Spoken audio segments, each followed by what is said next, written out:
Hey guys, you know what? Actually, let me take this off for a second because I want to talk to you guys about something, just kind of a bit of a history / human inertia, things that you need to know about crawl spaces. Okay, so I'm here on a crawl space on James Island, and if you look at this wood looks pretty great, doesn't it? No mold growing on it anywhere at first glance. However, watch this. Boom. Do you see all that rippling in the floors? I mean, you can actually physically see how the floors are just like...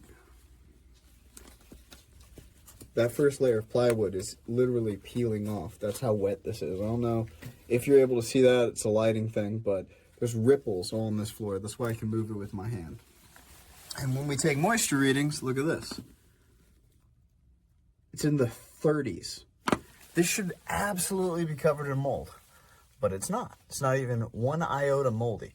Why is that? Well, back in the day, they used to spray crawl spaces with all sorts of chemicals that would prevent mold growth.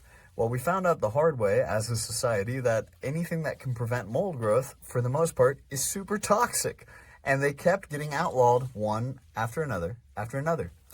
Creosote was the big one for the longest time, which I'm actually surprised is really bad for people. My understanding is that it's just like condensed wood smoke. Don't quote me on that. I don't fully understand creosote, but they used to treat all the houses downtown for forever with that stuff, and it would prevent mold growth no matter the moisture content. But then they found out it was toxic and they outlawed it.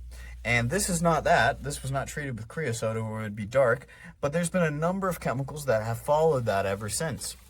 Nowadays, the chemical treatment that's being touted as effective is boracare, and people say that that can keep your crawl space from growing mold. And in my experience, it can help. I've seen it work for a period of time in crawl spaces up to a certain moisture content. I've also seen it fail in my experience.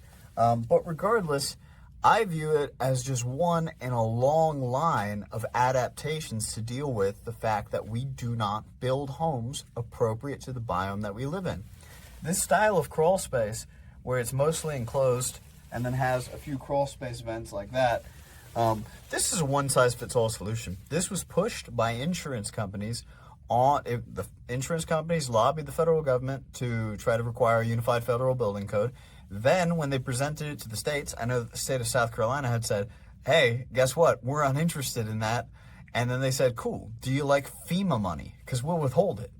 And now we have this one-size-fits-all solution that makes no sense in our biome and makes all the sense in the world in other biomes.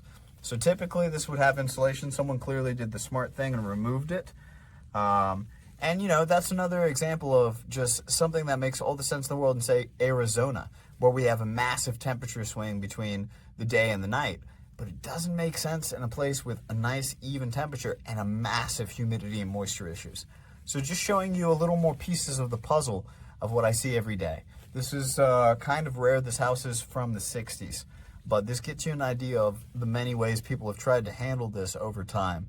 And nowadays we use encapsulation to handle the core issue, which is moisture.